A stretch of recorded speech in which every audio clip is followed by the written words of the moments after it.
So one of the last operations we did under the 59th was an operation that was to protect and defend two positions. They were the forwardmost positions in Pervomaisk. It was position mechanic and position Tsygan. Tsygan means gypsy. So these two positions were basically the last, like they were the observation points at the very front.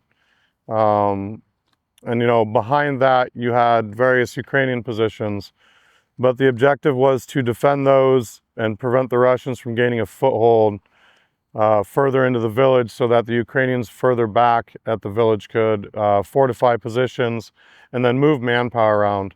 These two positions are maybe 150 meters further in front of the Ukrainian line. The stable part of the Ukrainian line at that point was about 150 meters west of where we were going to defend these positions from. It's over, nothing but rubble. All the houses are blown up at this point. There's nothing left in that village. Like, not a single house has one wall standing.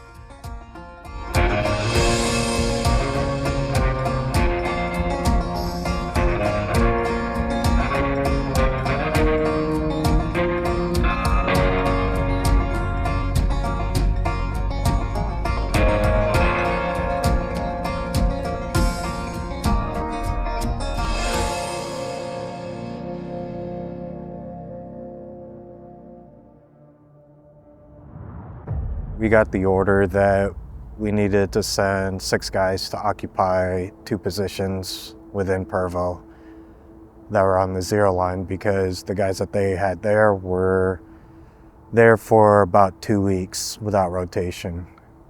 A few guys that we had remaining, we picked out 6, and we would be split up into 2 teams of 3 and occupy 2 positions. And we would infill together, but then move to our positions separately just to create smaller target opportunities. Because at this point, the Russians have increased their nighttime capabilities with drones. And it was well known that they had thermal capable FPV drones as well as thermal dropper drones. And so we wanted to move in as small of a group as possible to get to these positions. We get the guys in position, and this is one of the ops I think Cant talked about too. Cant's team was at Mechanic. The other team, which was in the north at Gypsy or Tsygan, was another 3-man group of guys who were experienced as well. That one was Patrick, Horse, and Russell were in the northern one. In the southern position, it was Khan, Soresh, and Ethan. Once we infilled, we met up with a guide that would take us to the forward positions. The infill was quiet. We had no problems with drones. We didn't have to run to these positions. We were able to walk at a fast pace. The first night, once we got there, was pretty quiet. We met with the Ukrainians that were occupying that position, and they did kind of a left seat, right seat, showed us their range card, gave us an understanding of the space around us, where the Russian positions were in front of us, where the friendly positions were to our flanks. And then once they were good to go, they left 1 Ukrainian that would stay there for 1 night with us, just to make sure everything went smoothly. And then the rest of the group left. Throughout the night, it was relatively quiet. We would have the occasional drone, FPV dropper drones that would hit our position, but it wasn't too bad. We'd have sporadic AGS fire, mortars impact our position, but our position luckily was pretty well fortified, so it was able to absorb the impacts. But unfortunately, one of the impacts did hit our firing port that we had and partially collapsed it in. And so the single firing port that we had, we were barely able to get any visibility out of. We couldn't get our weapons out of it. And so we had to try and figure out, how are we going to fix it? Because from inside, we couldn't apply enough pressure to lift the debris up and clear the firing port. During one of our stags, we got the call on the radio from Surge that there were approximately 6 Russians approaching our position. The first contact went okay. We pushed it back and we held it. The second time that there was contact from the Russians had managed to infiltrate all the way up to the Tsygan position, or Gypsy, and a drone drop munition basically blew up the firing position that they had in that area. So what happened is Khan and his team down in the south position, so it was Khan, Soresh, and Ethan, they had to leave their bunker to basically defend the northern position from the advancing Russians. Soresh basically left the fortified position the first time, engaged the Russians with an RPG, hit 3 of them, 3 or 4, and then the other 4 were still, advancing. He ran back down into the bunker, grabbed his AK-47, and then basically went out with his rifle to start helping engage the rest of the Russians, while Khan was watching his viewpoint, because they still had a firing port they could use. So he's watching one. You had Soresh engaging, then you had Ethan moving between the 2. From there, things were, I would say, normal, as you would expect. Eventually daylight came. There would be mortars, drones impacting our position, and we could also hear them hitting the other position that our other 3 guys were at. All was good until the early morning of the 3rd day, and we started getting calls that there was the threat of possible gas attacks. By the time daylight came, we had total loss of communications on both radios with the other team, and we had no idea what was going on. And the call came over the radio that the Russians were commencing an assault on the other position. But we got the call that we had to provide fire support for the other group, and so again, myself and Soresh left our bunker. We did the same thing. We got on top of the position, and this time Soresh, he had the RPG with the HE rounds, and he was the most experienced with the RPG, which is why he was the one that was going to shoot it. And we were told that, they were right in front of the other position, and to fire the RPG right in front of our friendlies.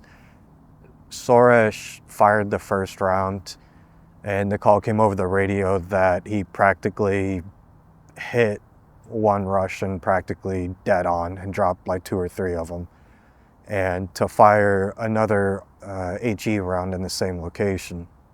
Soresh fired a second round, and it was a good hit from what I was told.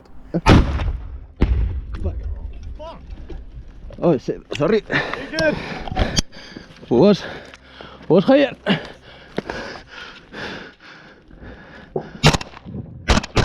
I went back inside the bunker momentarily to talk to Ethan, to let him know that he had to maintain his position inside the bunker and provide overwatch from the firing port and monitor the radio.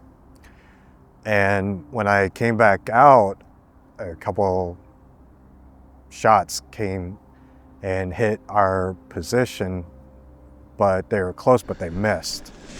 Can you see them? No. No, right now. Soresh tried to start getting back down, and I started making my way back into the bunker. But just before I got in, Soresh got hit in the hip.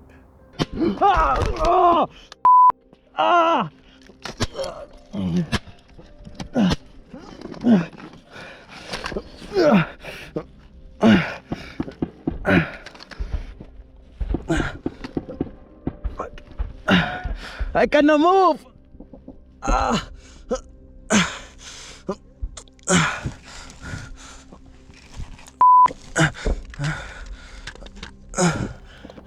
But he was able to get to some cover. And so I was inside and I went to go for the radio, and I told Ethan that Soros had been hit, and you know, I wanted to relay it up. And I told Ethan that, you know, I need your help to get Soros. But as soon as Ethan stepped out, he took like one step outside of the bunker, and then he got hit. First shot, and it impacted him. He got hit in the chest, just barely missed his plate.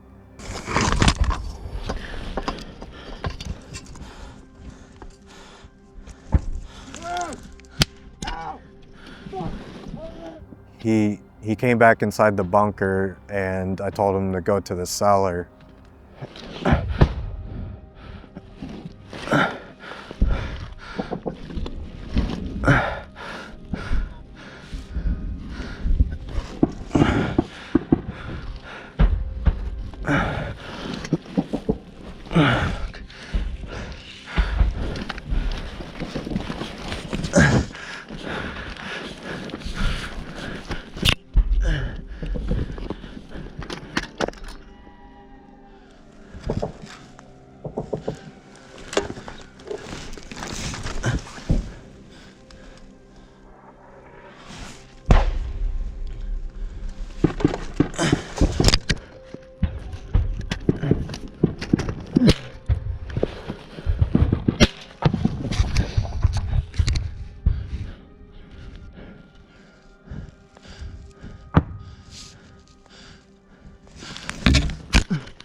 I don't know. Shortly after that, Soros was able to work his way back inside of our position, and that's when he had told me, you know, that he was hit. And so from there, that's when the chaos really kind of started for me, because, you know, these two guys were my responsibility, and now I just had 2 casualties. And so I had to figure out, you know, what do I do now?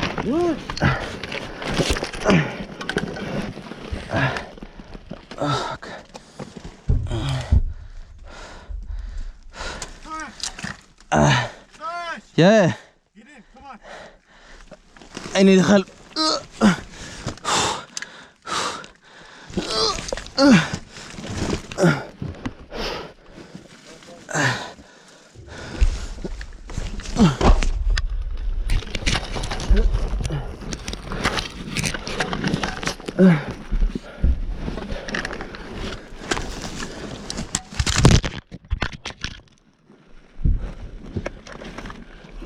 Get down.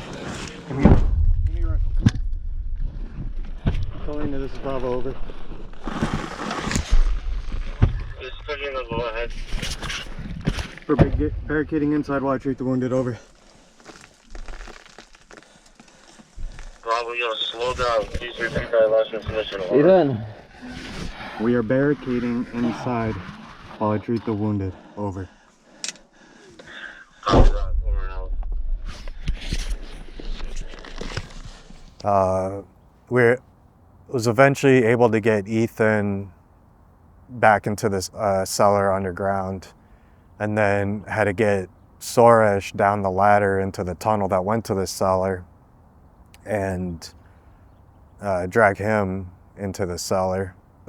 Ethan was non-coherent, kind of. He was responsive, but didn't really seem he didn't seem like he was all there. And so I told him, you know, check yourself, because he told me he thinks it hit the plate. And so it's like, well, check yourself, because I had to get Soresh and do a check on Soresh. But Ethan was struggling a bit, and then that's where the kind of bouncing around started, to where I had to check on Ethan, try to get an understanding of what his wounds were, go back, check Soresh, see what his wounds were. But then the dilemma I had is that I couldn't dedicate my time to treating them, because we still had a position that we had to defend, and we still didn't know what was going on with our flank where our friendlies were. So I had to do a check of what I could, run back up to the fighting position, observe if things seemed clear, come back down, and slowly start working on Ethan, who he ended up having a gunshot wound to the chest, and it barely missed his plate, but it went all the way through. Okay. White light, white light. Come on. Come on, try and get all the way in, guys. Try and get all the way in. Come on. Rush. Yeah. We're gonna move. Okay.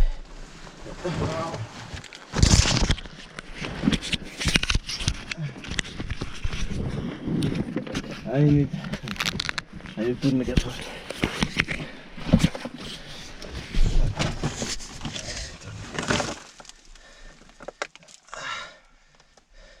Can you help me, please? I'm not sure. I feel like more. I'm not sure. Hi. Yeah, or hi. More hi. Yeah.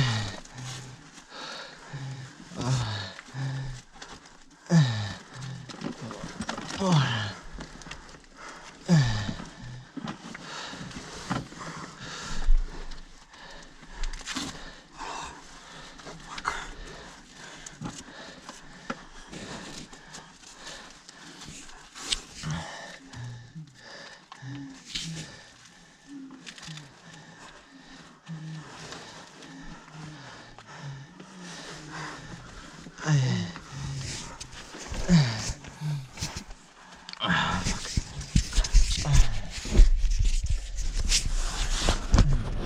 Are you good?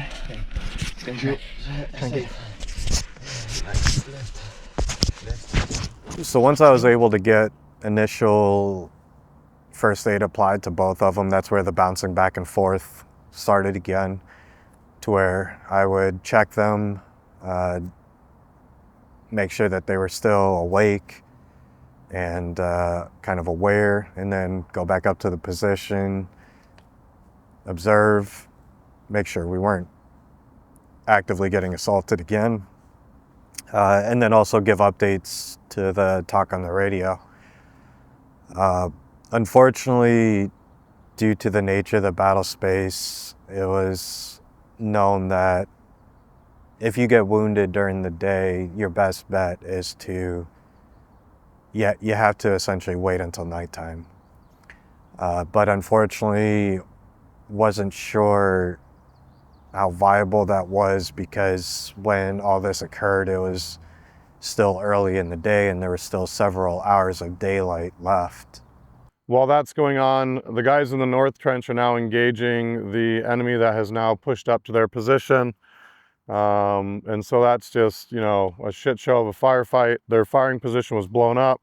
So you got the guys basically engaging them out on open ground. And what the Russians ended up doing on the northern side is they basically took gas canisters, chloropicrin, which is basically CS gas. They dropped CS gas into the bunker. The guys didn't have any gas masks or anything to defend against it, so they made the choice to pull out of the bunker. The minute they got topside, they got hit with FPVs and drone drop munitions. Russell, Horace, and Patrick all took injuries. They were able to get Patrick, who was severely injured, pulled back to a house, got him bandaged up, said, hey, wait, we'll come back for you. We're gonna go grab more guys. Because at that time, they would not have been able to get him moved to the rear. At that point, we started moving our QRF guys further up to a position called Colleen. Colleen, we ended up having 4 guys there. I had to pull one of my guys, Serge. He had just gotten out of the field, but I had to get him back out there. So we went back out, got hit with drone drop munitions almost right away, but they made it to where they needed to go.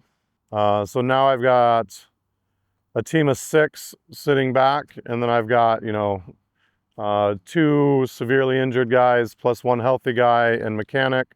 And then I've got 3 severely injured guys over at Tsygan and Gypsy.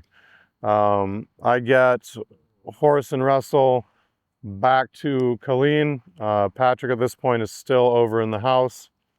And we try to draw up a plan on how to get him back, as well as trying to get our other 2 injured guys out from mechanic.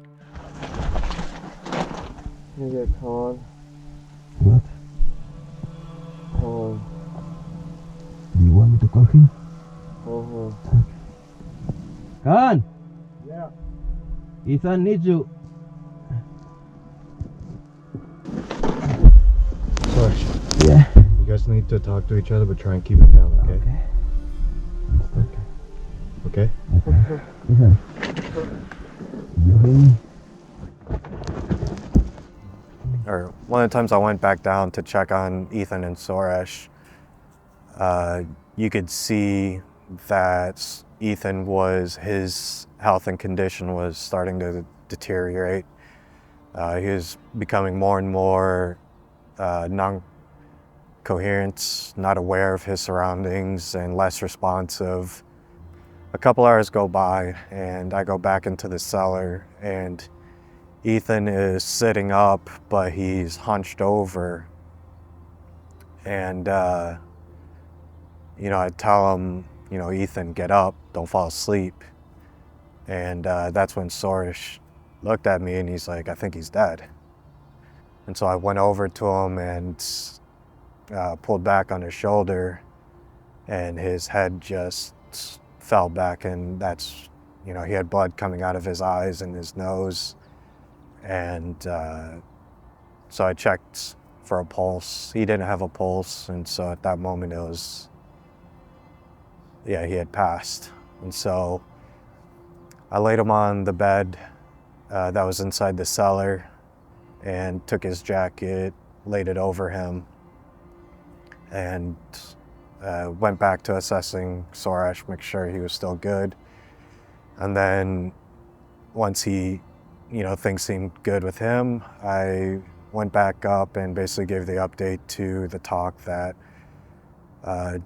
change status, one of our 300s is now 200, and just let them know so that they were aware. About an hour later, Suresh's health really started to deteriorate fast. He was complaining that he was having a hard time breathing, and that his chest was in pain. And he started begging me for a decompression needle, and I had to tell him, like, I can't, man, you don't have a wound to your chest. And from there, I wasn't sure because I'm not a medic, but I was concerned that maybe somehow, his chest cavity was filling with blood, or his abdomen. I wasn't sure. And at that moment, I didn't know what to do. And then he started to dry heave and vomiting, and you could really see that things were getting real bad real quick for him. But unfortunately, it was still daylight, and there wasn't much the Ukrainians would be willing to or able to do. because you just couldn't move in the daylight. I called it up on the radio to let them know, hey, my second 300, he's dropping fast. He's in need of gasovac soon. And they basically told me that, they're aware they're tracking, but they can't do anything because it's daylight. I felt helpless because there was nothing more I could do for him. I had done as much first aid as I could with the supplies that I had and training that I had.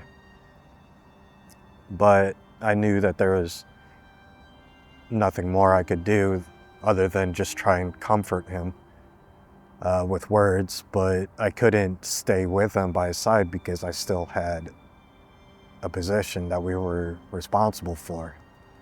And we had no idea if or when the Russians might try and assault our position again. I could hear Sorish's last moment to where he was in pain, and then it was just silence. And so I went back to the cellar, and he was essentially leaned over onto the bed and non-responsive. And so I flipped him over and same thing, checked his pulse. There was no pulse. And laid him down on the floor of the cellar. And then went back to the radio and let them know, hey, my second 300 is 200. There was too much artillery fire to basically do anything for a few hours. At that point, both the guys on the southern one have bled out and sadly passed away. So now I have one guy defending one position, and I have another guy severely injured in the north in a house that's currently under attack. Once my two guys had passed, that's when we weren't really sure what the plan was as far as getting reinforcements or getting replacements. Whenever I would call and ask, they would tell me, they're figuring it out, they're working on it, but essentially I had no idea what was going on. And so what I started to do was barricading the entrance to the bunker and started laying out claymores. I was just sitting there at the firing port, radio in one hand, claymore clacker in the other, AK at my feet. From there on, it was that was the most anxiety I had ever had probably in my life, because I was at this position by myself.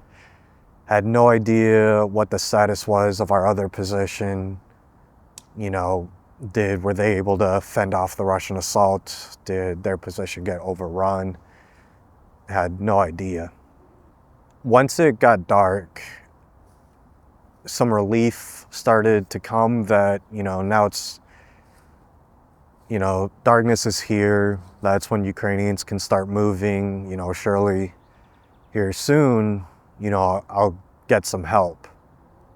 Probably 4 or 5 hours later, we finally have, it's nighttime now, it's later on in the night, probably, 9 p.m. at night, 2100.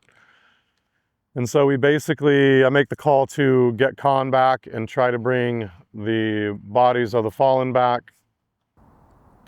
Just before sunrise, Ryan came over the radio and he told me, hey, on the hour, get ready to move back. Brigade's gonna move a sniper team to provide overwatch for you. Ryan gave me the go ahead, so I left the position, grabbed my bag, put it on, grabbed the end of the antenna that we had hanging, and just started walking west.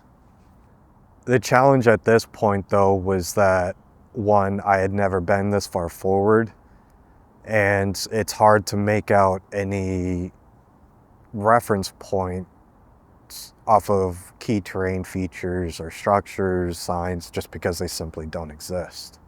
So I knew roughly how far I had to go to the next position, but I didn't recognize the other position coming from the direction that I was coming from. There's a dushka that the Russians had that was by a bridge or somewhere, and it just started shooting in my general direction. But I just did my best to try and stay as low as possible, stay behind what rubble piles I could and somewhat standing walls. But then I could hear a drone, but I couldn't tell, you know, because it's nighttime still, and I couldn't tell if it was a friendly drone or a Russian drone or what. And so I grabbed my radio, called up to Ryan, and asked him, hey, this is a friendly drone that is above me right now. And then just as I finished that sentence,